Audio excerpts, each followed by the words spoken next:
Halo pendengar siniar sehari-hari sekalian. Selamat datang di episode terbaru siniar sehari-hari yang audio videonya sekarang udah naik di channel YouTube Tias Firmantio. Kalian bisa cek episode pertama sampai episode saat ini.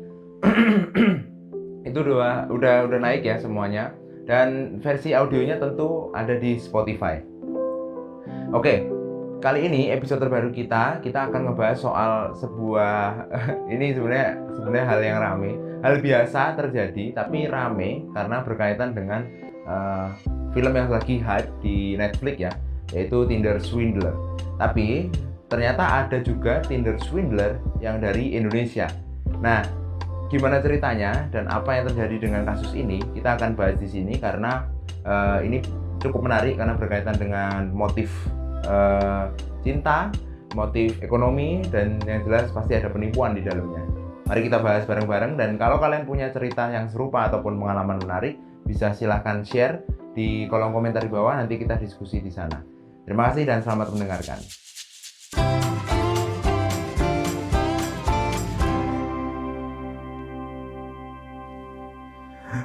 Cek, selamat datang di Siniar Sehari-hari bersama gua Tias Firmantio, di Siniar yang sudah tentu akan selalu membahas apapun yang lagi rame, yang sempat rame, dan mungkin perlu kita bahas lah ya, perlu kita ketahui gimana sebenarnya jalan ceritanya. Nah, gitu pembukaan hari ini.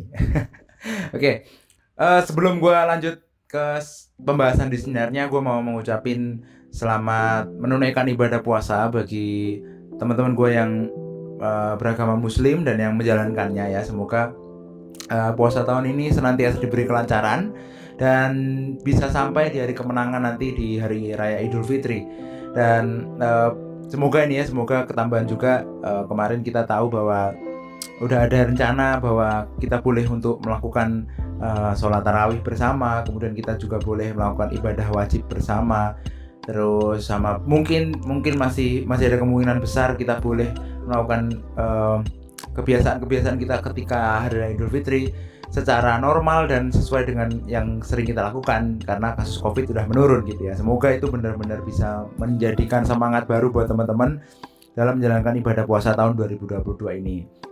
Dan juga kita tetap menjaga protokol kesehatan. Semoga Covid bisa terus kejaga ya, angkanya segini-segini aja. Dan gua baru cek tadi hari ini kayaknya angka Covid-nya udah di bawah 100.000 lah kasus aktifnya, itu udah bagus banget. Dan kita jaga bareng-bareng supaya itu tetap bisa bagus sampai nanti dan bisa jadi endemi lah gitu. Oke. Nah, di episode terbaru Siniar Sehari-hari ini kita akan ngebahas sesuatu yang sebenarnya udah lewat cukup lama ya. Ini di pertengahan Maret, di 15 Maret kemarin ada sebuah kejadian lucu, sebenarnya lucu tapi juga kasihan gitu. Jadi memang asik untuk dibahas lah gitu. Tapi nanti ada beberapa hal yang mau gue tambahin dari yang isu yang mau kita bahas ini, karena menurut gue ini sering terjadi dan kadang-kadang kita nggak belajar dari apa yang sudah terjadi gitu ya. Yaitu tentang kegocek swindler asal Indonesia. Oke, jadi kegocek swindler asal Indonesia. Nah, buat lo yang nggak tahu, mungkin referensi yang akan kita ambil itu dari sebuah film ya teman-teman. Film yang ada di Netflix. Ini film semi-semi dokumenter gitu. Di situ ada film namanya The Tinder Swindler. Dari judulnya aja udah jelas bahwa ini adalah kasus penipuan gitu ya. Kasus penipuan karena melibatkan dan merugikan beberapa pihak oleh seseorang gitu ya. Dan kejadiannya aplikasi atau tempat utamanya adalah di aplikasi Tinder. Buat lu juga yang mungkin kurang paham, Tinder adalah sebuah aplikasi dating apps yang sebenarnya populer banyak sekali sih. Ada Tantan, ada ini masuk Tinder, kemudian ada Bumble dan lain-lain. Jadi aplikasi dating apps untuk mempertemukan antara orang yang mau nyari pasangan gitu ya. Ada orang yang nyari pasangan dan orang lain juga nyari pasangan. Kalau match mereka bisa ketemu, bisa catch up, bisa follow up gitulah. Nah, kalau dari filmnya di Netflix itu, ini mungkin sedikit spoiler. Jadi intinya ada seorang laki-laki yang memasang profil bahwa dia itu adalah seorang keturunan dari sebuah kerajaan di sebuah negara gitu ya, atau keturunan dari keluarga kaya lah di sebuah negara, yang dimana dia ini punya perusahaan yang sustain, udah stabil gitu ya, dan kemudian dia mencari pasangan hidup. Profilnya meyakinkan, itu fotonya keren, kemudian dia bisa nyeritain lah ya bisnis keluarganya apa, dan jelas itu sangat menarik dong untuk wanita-wanita yang mau mencari pasangan hidup juga. Dan wanita-wanitanya juga gue lihat sih kalau dari filmnya itu cukup terdidik, dan juga dia punya ekonomi yang stabil juga sebenarnya gitu ya. Cuma dia pengen mencari pasangan gitu ya. Bahkan ada satu scene, ada wanita yang diwawancarai yang dalam hal ini sudah menjadi korban ya, itu bilang bahwa dia itu sebenarnya independent woman gitu. Dia udah bisa ngapain aja, dia udah bisa menghidupi dirinya sendiri, tapi dia pengen mencari orang untuk berbagi kehidupannya atau sharing her life gitu lah ya. Nah itu berawal dari situ, akhirnya banyak kejadian penipuan yang terjadi pada korban-korban dari Tinder swindler ini. Di situ banyak orang yang dijadikan ATM lah ya sama si Tinder swindler ini. Jadi modusnya gini, modusnya pada umumnya ya, modusnya adalah dia itu minta tolong untuk ditransferi sejumlah uang karena ketika itu bisnisnya lagi nggak bisa nge-backup transferan gitu misalnya, atau misalnya dia lagi butuh untuk transaksi di sebuah bisnis untuk invest atau apapun, dia minta di backup sama si cewek yang punya uang ini juga untuk membackup, tapi nantinya dia bayar dengan sebuah cek gitu ya. Ini kalau yang sepemahaman gue gitu. Jadi dia akan bayar dengan sebuah cek, yang cek itu bisa dicairin nanti sama cewek ini. Tapi masalahnya adalah kebanyakan cek yang kayaknya semuanya cek yang dicairkan itu nggak bisa diterima sama bank. Jadi misalnya gue minta tolong sama seseorang gitu ya, tolong dong transferin dong, gue nggak bisa nge-transfer nih, butuh cepat gitu ya. Nah terus cewek itu transferin dong ke salah satu pihak yang butuh gue transferin.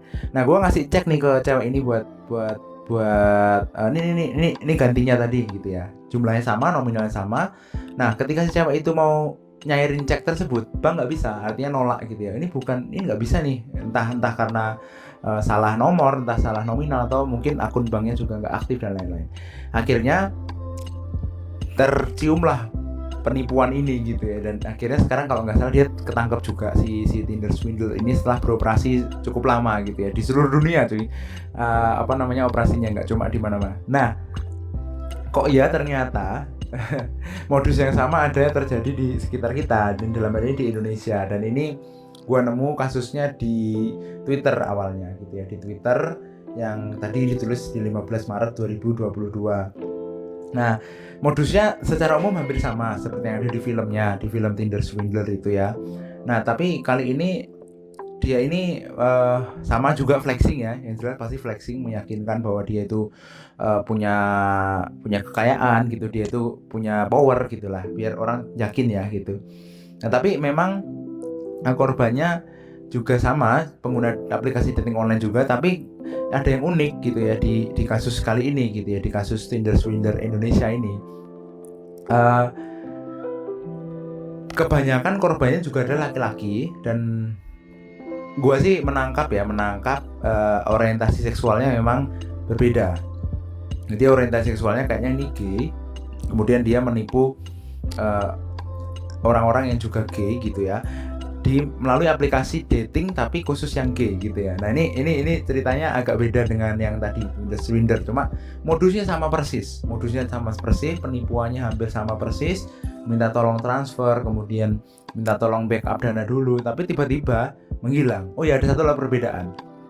Kalau di Tinder swindler tadi yang di film itu yang ngelakuin cowoknya itu nggak ngilang gitu ya, nggak ngilang langsung, nggak ngeblok langsung si cewek yang dimintain tolong. Tapi untuk yang kasus di sini dia langsung ngeblok gitu. Jadi orang ini tersangka ini gitu ya, itu setelah minta tolong, setelah dibantuin, tiba-tiba ngeblok orang yang dimintain tolong. Akhirnya orang yang diminta tolong kan nggak tahu harus ngomong kemana gitu ya, nggak tahu cara nge-tracknya, nggak tahu cara ngejar orang ini gitu. Akhirnya muncullah sebuah thread gitu ya, yang ada di sebuah thread gitu ya, ada di Twitter yang ditulis oleh akun Malam Tanpa Kata gitu. Nah ini mau gue bacain buat lu semua nih. Tapi nggak semuanya mungkin ya, karena ada beberapa bagian tweet yang udah dihapus.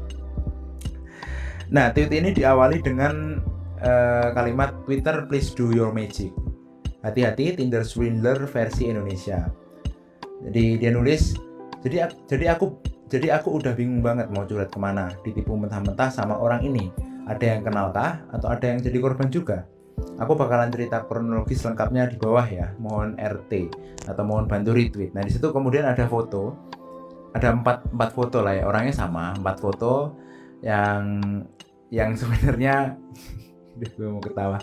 Enggak, yang sebenarnya intinya foto ini dia mau nunjukin ini loh orangnya gitu loh. Mungkin ini fotonya diambil dari akun dating app-nya ya mungkin ya.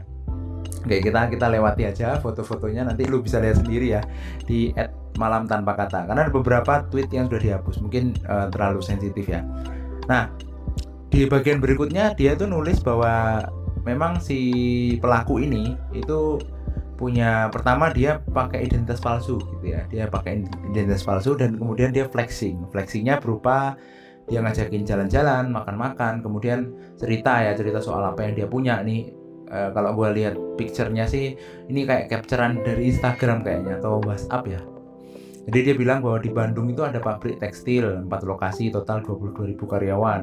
Tangerang ada pabrik alat berat 820 karyawan. Di APL Tower ada 50 karyawan dan sisanya franchise ada mungkin 500 orangan dari mulai Starbucks, Sushi Tei, iBox, Chatime dan lain-lain. Nah, jadi dia mau menunjukkan bahwa dia punya power segitu gedenya gitu ya untuk meyakinkan gitulah ya.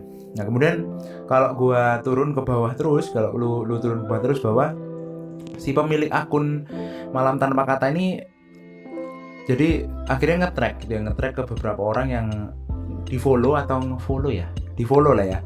Orang yang di-follow sama si atau followers dari si orang ini atau kalau kita bilang tersangka ini gitu ya. Jadi ngechat, lu kenal nggak sama orang ini gitu. Nah sebenarnya mereka juga akhirnya mengaku bahwa sebenarnya gue juga sempat ditawarin kayak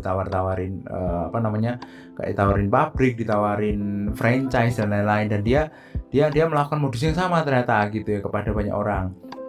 Nah, tujuan dari si Malam Tanpa Kata ini membuat thread ini adalah aku cerita ini supaya nggak banyak orang yang bakal jadi korbannya dan berhati-hati.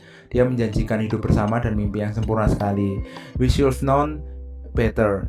If it's too good to be true, ya then it's just a dream. Nah itu benar.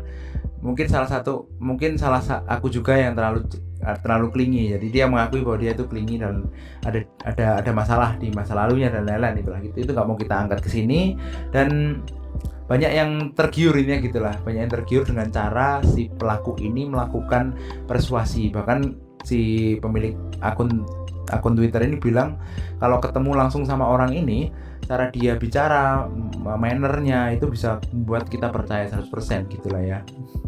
Jadi memang sangat pintar gitu lah ya dalam membuat orang percaya sama dia bahwa dia itu benar-benar kaya, dia benar-benar punya power gitu.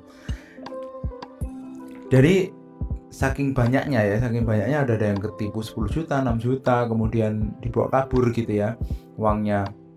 Dan makanya si punya akun ini sangat hopeless gitu, dia harus kemana lagi nih gitu. Itu ceritanya yang secara umum memang lu bisa baca lengkapnya di Twitter dari si pemilik akun ini. Gue nggak tahu juga ini punya aku laki-laki atau perempuan ya. Kayaknya sih juga laki-laki gitu ya, mengingat orientasi seksualnya tadi. Tapi yang menarik adalah ada berita lain dari Detik News yang dimana ini ditulis dari Kemisnya tanggal 17 Maret. Di situ judulnya adalah gini, viral Tinder swindler versi Indonesia, GBK ungkap peristiwa di balik video. Jadi ini agak lucu. Jadi intinya gini, ketika kasus ini masih bergulir nih di Twitter, itu masih bergulir kan 15 Maret. Ternyata ada juga dia kena kasus juga si pelaku ini di GBK. Waktu itu lagi jogging atau lagi ngapain gitu. Kemudian kayak lagi COD gitu kalau nggak salah ya. Dan kemudian mungkin ada yang orang terus ngeramein ini ya yang nipu kemarin ya dan lain-lain gitu ya. Dan di videoin gitu sehingga sampai ada aksi kejar-kejaran dan cekcok gitu lah di dekat trotoar GBK itu. Nah jadi keangkat gitu lah ya, kemudian akhirnya orang ini orang ini terindikasi menipu yang mau diajak buat transaksi gitu, COD tadi gitu. Dan ya kalau udah kayak gini berarti udah fix kriminal berarti. Bukan lagi masalah hati, bukan lagi masalah cinta gitu ya. Udah fix kriminal ini mah gitu, mau nipu korban gitu. Nah, memang kejadiannya kebetulan di GBK gitu. Jadi GBK ini bilang bahwa itu sebenarnya udah kejadian lama, tanggal 3 Maret ya. Jadi kejadiannya di dekat stasiun MRT Istora, dan memang kejadiannya nggak seperti yang viral di Twitter gitu. Tapi kalau gitu ceritanya berarti memang udah ada tabiat buat menipu nih si orang nih gitulah, si pelaku ini. Cuma ketambahan bumbu sama si Twindler Indonesia tadi, karena lagi rame lah ya Swindler tuh. Gitu ya. Jadi ceritanya sih seperti itu teman-teman. Nah, sebenarnya ini disclaimer aja juga. Yang pertama, gue nggak akan bahas soal orientasi seksual seseorang di sini ya, di video ini. Video tadi yang ditunjukin di GBK itu memang pure kasus penipuan dan nggak ada orientasi seksual yang dibahas di situ. Jadi entah dia mau gay kayak mau punya orientasi bisex lah dan lain-lain, itu terserah. Yang penting yang mau gue angkat di sini juga di siniar kali ini adalah fokus pada tindak kejahatan yang akhirnya ngerugiin korban. Itu yang mau gue angkat, dan itu lebih penting menurut gue, supaya kita jadi aware gitu lah ya nanti, karena udah jelas bahwa banyak korban dirugikan gitu ya. Nah, beberapa kali gue sempat bikin video atau siniar sebenarnya soal hal seperti ini, bahwa memang ini sangat dekat dengan yang kemarin sempat gue bahas di siniar episode sebelumnya, bahwa kita atau masyarakat itu sering menemui kasus-kasus penipuan semacam ini dengan berbagai macam bentuk dan format gitu ya. Media juga macam-macam. Dan ini merupakan hal yang sangat-sangat biasa terjadi sebenarnya, penipuan seperti ini ya. Dan lu kalau sadar, lu pasti sering menemui juga di sekitar lu, bahkan di dekat rumah lu, di dekat tetangga lu, di kawasan-kawasan sekitar lah. Itu pasti ada juga penipuan skala kecil yang memang sering terjadi gitu lah. Dan itu sudah terjadi sejak dulu gitu. Lu masih ingat pasti kan bahwa dulu penipuan itu berkembang dan berevolusi ya, punya bentuk yang berbeda-beda. Contohnya nih, motif SMS dapat mobil atau dapat uang, itu dulu kita pikir sekarang mungkin itu bodoh sekali ya, kok masih ada orang percaya. Tapi dulu itu banyak orang yang percaya ternyata, Pak. Ketika dia dapat SMS itu, karena keterbatasan media, keterbatasan akses komunikasi, hanya berbasis SMS gitu kan, teks doang gitu. Jadi orang percaya aja, dan banyak yang kejebak ternyata. Yang kedua, sekarang udah bergerak menjadi flexing di media sosial. Yang kemarin baru kita bahas di beberapa episode itu soal Crazy Rich dan lain-lain. Itu bentuk yang berbeda dari aksi penipuan sebenarnya gitu ya.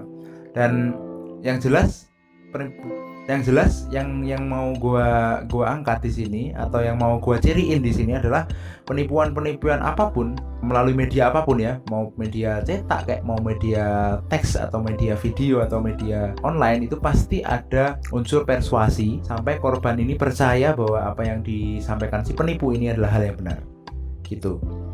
Itu pasti, itu ada pasti gitu ya.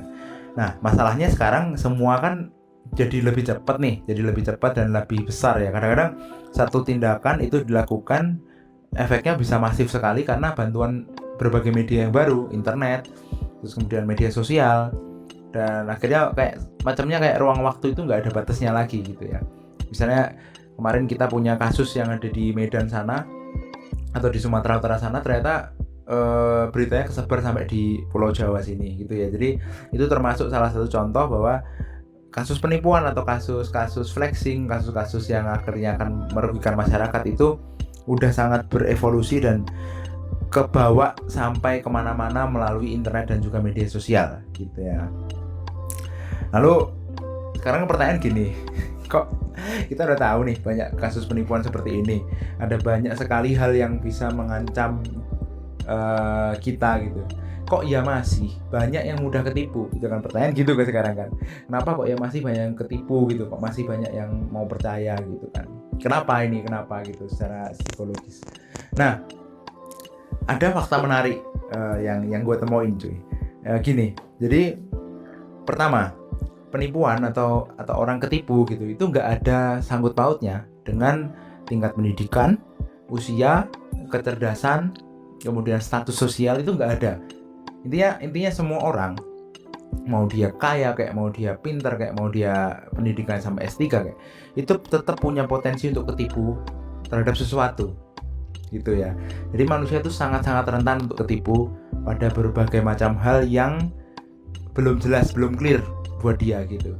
Artinya karena kita punya keterbatasan persepsi gitu kan, kita punya keterbatasan pemahaman dan sudut pandang, akhirnya sesuatu yang belum kita pahami itu adalah sesuatu yang berpotensi untuk menipu kita atau menggocek kita gitu ya. Nah, kemudian kenapa hal itu bisa terjadi?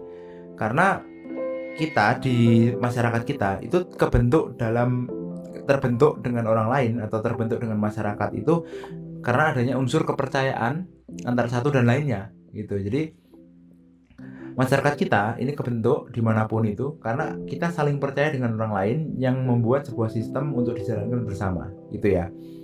Mau di sini, mau di Eropa, mau di Amerika, itu prinsip ini berlaku. Masyarakat itu saling percaya satu sama lain sehingga terjadilah sebuah society, sehingga terjadi sebuah sistem sosial. Nah, tapi masalahnya kepercayaan antara satu dengan yang lain ini sebuah hal yang bisa jadi menguntungkan, bisa jadi juga merugikan gitu. Dia bisa menguntungkan satu orang tapi bisa merugikan juga orang yang lainnya gitu. Karena kebukti dari beberapa kasus yang kita temui, banyak orang percaya pada satu orang yang notabene ternyata orang ini berniat menipu.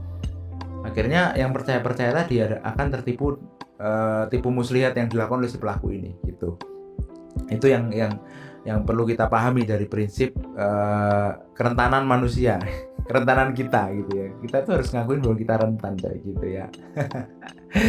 Oke. Lalu sejauh ini gue punya opini gini. Ketika kita punya sistem sosial seperti itu, memang kita harus terima dan akui akan selalu ada oknum yang akan memanfaatkan kepercayaan dari orang lain atau dari masyarakat untuk keuntungan dirinya sendiri gitu ya. Jadi akan selalu ada orang yang akan memanfaatkan itu untuk keuntungannya dia sendiri. Dan apakah kita bisa menghilangkan orang jenis itu? Kayaknya nggak bisa. Kita nggak akan bisa menghilangkan orang-orang yang punya intensi untuk merugikan orang lain dengan cara memanfaatkan kepercayaan yang ada gitu ya. Nah, memang unfortunately lah ya gue bilangnya, sayangnya kita nggak akan bisa hidup juga kalau kita nggak percaya pada orang lain atau kita nggak percaya sama sistem yang ada di lingkungan kita. Jujur deh, kalau kita nggak punya rasa percaya ya, setiap gue misalnya interaksi sama lu cuma akan mikir apa yang gue bicara ini bener apa enggak gitu. Kayak gue lagi podcast nih sekarang, lagi ngomong di Siniar ini, yang gue omongin bener, ini belum tentu bener, juga belum tentu salah. Tapi ketika lu nggak percaya soal apa yang prinsip yang gue sampein, lu cuma akan menganalisa apa yang gue sampein ini bener apa salah dan ini valid atau enggak tanpa bisa menangkap pesannya gitulah. Itu terjadi juga ketika misalnya lu nggak percaya sama pemerintah, nggak percaya sama orang lain sekitar lu cuma akan terus-terusan membandingkan ini yang disampaikan mereka benar atau salah dan lain-lain gitulah. Jadi nggak akan terjadi komunikasi gitu intinya. Itu sayangnya. Jadi memang itu hal yang pasti terjadi. Nah, bahkan gini, ada fakta menarik juga yang justru sebaliknya dengan hal tersebut. Kalau tadi kan gue bilang akan ada orang yang memanfaatkan, akan selalu ada oknum yang memanfaatkan kepercayaan yang diberikan oleh masyarakat untuk keuntungannya. Tapi ada fakta bahwa semakin sebuah masyarakat itu saling percaya satu sama lain ya, itu akan bisa mendorong tingkat kemajuan ekonomi dari masyarakat tersebut. Jadi semakin kohesif sebuah kelompok, semakin terikat sebuah kelompok, semakin saling terikatnya sebuah individu dengan individu lainnya, itu akan membuat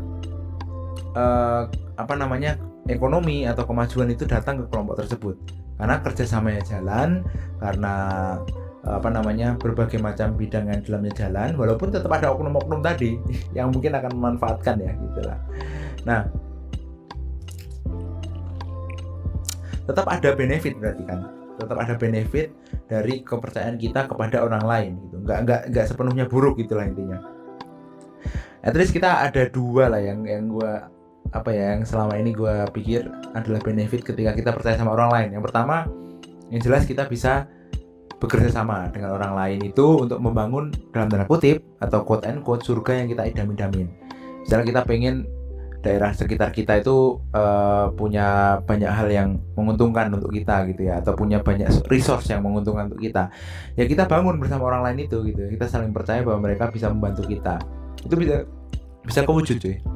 Yang kedua, membuat sebuah society berkembang seperti yang tadi ya, baik secara ekonomi, secara intelektual, secara pola pikir dan lain-lain. Tapi karena di lingkungan itu pasti ada oknum jadi kita harus tetap antisipasi dan waspada. Percaya boleh, tapi antisipasi dan waspada itu wajib gitu ya. Yang jelas gini, kita kan sering lihatnya adalah bahwa orang itu mudah ketipu dengan sesuatu yang serba cepat, serba besar dan serba fantastis gitulah. Nah, itu yang perlu kita asah sih kayaknya. Sense untuk mengenali sesuatu yang fishy atau yang mencurigakan itu harus kita asah dan kita angkat ke dalam diri kita. Sekiranya kalau ada sesuatu yang kira-kira nggak sesuai dengan logika kita, itu mungkin adalah sesuatu yang harusnya kita hindari dulu sebelum ada banyak hal sebelum banyak orang yang bisa membuktikannya. Karena ketika logika kita aja nggak bisa nangkep itu, kita nggak akan bisa nerima risiko yang datang dari hal itu gitu ya.